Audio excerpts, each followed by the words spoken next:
युद्ध के 20वें दिन ही अमेरिका ने सरेंडर कर दिया है। जी हां, बिल्कुल सही सुन रहे हैं आप।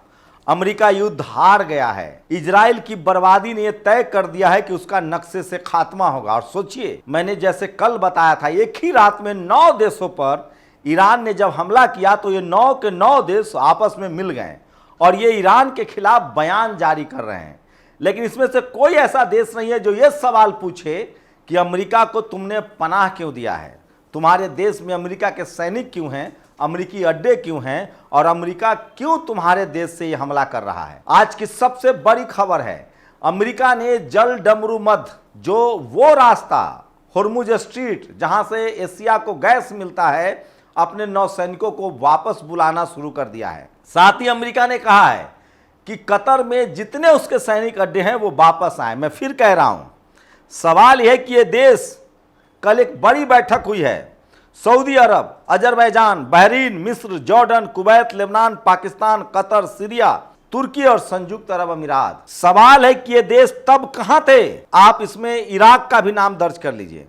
सवाल है, ये देश तब क्यों चुप थे जब ईरान पर अमेरिका ने इनके देशों में बैठकर हमला किया? एक ही रात में जब इन 9 देशों पर हमला हुआ तो ये कह रहे हैं कि गलत हुआ है। ये देश तब क्यों चुप थे जब इजराइल ने फिलिस्तीन पर हमला किया था? इन देशों ने अब जाकर कहा है कि लेबनान पर इजराइल का हमला गलत है और फिलिस्तीन पर सही था। ये वो 9 देश हैं जो अमेरिका के पिट्ठू बने हुए हैं। अमेरिका से इनको हथियार मिलता है, अमेरिका के सैनिक अड्डों को ये लोग पालते हैं और साथ ही अमेरिका के जो सारे तेल का कारोबार है वो इन्हीं देशों से चलता था। और ईरान ने इनका आंख पकड़ लिया है, आंख। ईरान को पता है कि अमेरिका सीधे हमारे देश पर बमबारी अमेरिका से उड़कर नहीं कर सकता है। इन्हीं 9 देशों में बैठकर अमेरिका ने बमबारी शुरू की थी। और देखिए, इन 9 देशों के खिलाफ ईरान ने एक ही रात में हजारों मिसाइल्स दागे हैं। कतर में गैस चेंबर को बर्बाद कर दिया गया है, दोहा जल रहा है, संयुक्त अरब अमीरात जल रहा है, दुबई जल रहा है और राजधानी तेल अवीव, जो इजराइल की राजधानी है, वो बिल्कुल मलबे में तब्दील हो गया है। उसके सारे बंदरगाहों को ध्वस्त कर दिया गया है। सवाल है कि ईरान क्या करे, उसके पास रास्ता क्या था? यही रास्ता था। उसके बाद अब अमेरिका जो है वो चुप है। मैं फिर कह रहा हूं, अगर गलती से खाड़ी देशों ने ईरान पर हमला किया तो यकीन मानिए रूस और चीन इसकी ताक में है कि इन देशों पर भी कब्जा कर लिया जाएगा। लेकिन सवाल है कि तुर्की के एर्दोगान ने कहा है कि हम अपनी जमीन का इस्तेमाल करने नहीं देंगे ईरान के खिलाफ। सवाल है कि इन देशों में बैठकर अमेरिकी सैनिक अड्डे चल रहे हैं, ये देश क्यों नहीं उसके खिलाफ हैं? इन देशों को अब तकलीफ हो रही है क्योंकि इनका पूरा बिजनेस मॉडल चौपट हो गया है। अब अल अवा मंदावा एक ऐसा रास्ता है जैसे होर्मुज स्ट्रीट है, जहां से एशिया में गैस आता है। एक और इसी तरह का रास्ता है बाब अल मंदेब, यहां से यूरोप का गैस जाता है। जो कतर पर हमला हुआ है वहां से यूरोप जाता है गैस। अब जैसे भारत में एलपीजी की दिक्कत है, तेल की दिक्कत होने वाली है, अब यूरोप में तेल और गैस के दाम बढ़ गए हैं, अमेरिका में तेल और गैस के दाम बढ़ गए, इसलिए ये देश छटपटा रहे हैं। इनका भी ईरान ने कहा कि हम तो डूबेंगे सनम, तुम्हें भी ले डूबेंगे। इनको अंदाजा नहीं था कि ईरान इस तरह से कहर बरपाएगा। ऐसा हो सकता है कि किसी पड़ोसी के घर में बैठकर कोई दुश्मन किसी पर हमला करे तो वो पड़ोसी पर तो हमला करेगा ना। इन देशों को चाहिए कि अमेरिका को कहें कि युद्ध वापस लो। इन देशों को चाहिए कि ये इजराइल पर हमला करें कि भैया आपने युद्ध क्यों शुरू किया। लेकिन एक बात है, ये तमाम खाड़ी देशों के हुक्मरान भले मीटिंग कर रहे हो, लेकिन यहाँ की जनता जो है वो ईरान के साथ है और अभी भी ईरान युद्ध के नियमों को पालन कर रहा है। सोचिए, खाड़ी देशों ने एक बैठक कर ली क्योंकि उनके गैस, बंदरगाह, अमेरिकी सैनिक अड्डे उड़ाए जा रहे हैं। इन देशों ने तब क्यों नहीं बैठक की जब ईरान पर हमला हुआ था, ईरान पर अटैक हुआ था? वो तो ईरान का सामर्थ्य है, उसकी ताकत है कि वो अमेरिका को पीछे धकेल दिया है। जेडी वेंस ने कहा है कि हम इस युद्ध से वापस निकलना चाहते हैं, जो अमेरिका का उपराष्ट्रपति है। यहां तक कहा है कि हमारे राष्ट्रपति डोनाल्ड ट्रंप कभी भी इस युद्ध से वापस आ सकते हैं। इसका मतलब है कि तीर निशाने पर लगा है। अब पूरी दुनिया में हाहाकार मच रहा है। कच्चा तेल 115 बैरल डॉलर के पार हो गया है। दुनिया भर में तेल और गैस की किल्लत होगी। सवाल है कि क्या इसके आप ईमानदारी से नहीं बोलेंगे? सवाल है कि क्या इस युद्ध के लिए ईरान दोषी है?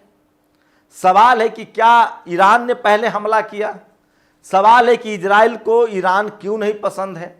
दरअसल इजराइल एक ग्रेटर इजराइल चाहता है, जिसमें वो फिलिस्तीन पर कब्जा चाहता है, वो ईरान के तेल पर कब्जा करना चाहता है, वो लेबनान पर कब्जा चाहता है। सवाल है कि कोई अपना घर, अपना मुल्क कैसे सौंप देगा?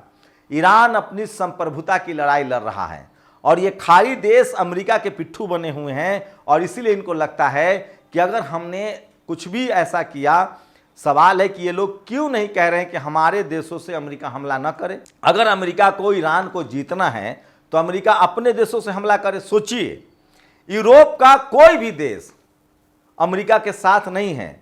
दरअसल खाड़ी देशों के जो हुक्मरान बैठे हैं वो सब के सब अमेरिका के पिछलग्गू हैं। वहाँ डेमोक्रेसी नहीं है, लोकतंत्र नहीं है, चुने हुए लोग नहीं हैं और वो किसी तरह से ईरान को खत्म करना चाहते हैं ताकि अमेरिका का वर्चस्व उनके साथ हो। अब तक खाड़ी देशों पर अमेरिका ने कब्जा कर रखा है। उनके तेलों का बिजनेस पेट्रो डॉलर में होता है। खाड़ी देशों में अमेरिका के ठिकाने हैं, लेकिन अब धीरे धीरे ये सारा ध्वस्त हो रहा है। दरअसल ईरान अब एक बड़ा, एशिया का सबसे बड़ा बादशाह बनकर उभर रहा है। सवाल है कि जिस तरह से यूरोप का कोई भी देश अमेरिका के साथ नहीं खड़ा है, लेकिन ऐसी खाड़ी देशों की क्या मजबूरी है कि वो अमेरिका के पिछलग्गू बने हुए हैं। लेकिन फिर मैं कह रहा हूं, खाड़ी देश कहीं डबल गेम तो नहीं कर रहे हैं, वो लगातार अमेरिका को प्रवोक तो नहीं कर रहे हैं। खाड़ी देश लगातार कह रहे हैं लेकिन वो कर कुछ नहीं रहे हैं। अब तक उन्होंने ईरान पर हमला नहीं किया, जबकि युद्ध का आज 20वां दिन है। उन्होंने कहा था पहले ही सप्ताह में हमला कर देंगे। इसका मतलब है कि उनके जो नुकसान हो रहा है इसलिए वो बेचैनी है। ईरान तभी हमला करता है जब जिस देश से अमेरिका ईरान पर हमला करता है। वो कतर में बैठकर, अभी कतर से ईरान पर हमला हुआ, ईरान ने कतर पर हमला किया। यूएई से, संयुक्त अरब अमीरात में से ईरान के खार्ग द्वीप पर हमला हुआ, ईरान ने यूएई पर हमला किया। दुबई से ईरान पर हमला होता है, ईरान दुबई पर हमला करता है। ये स्ट्रैटेजी रही है ईरान की और इसलिए अमेरिका आज बैकफुट पर है।